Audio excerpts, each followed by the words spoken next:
Okay, so this is just a little preview on what I'm working on at the moment.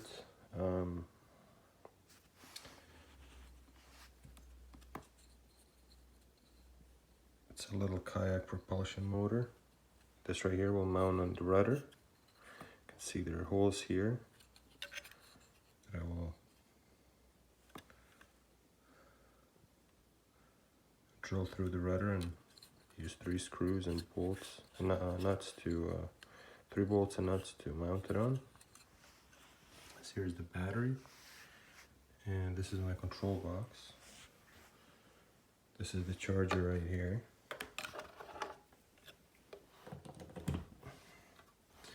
It's a 4S battery, so it's a little low.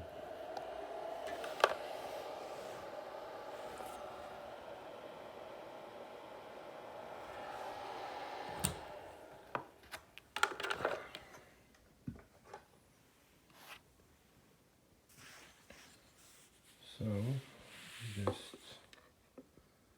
turn it on.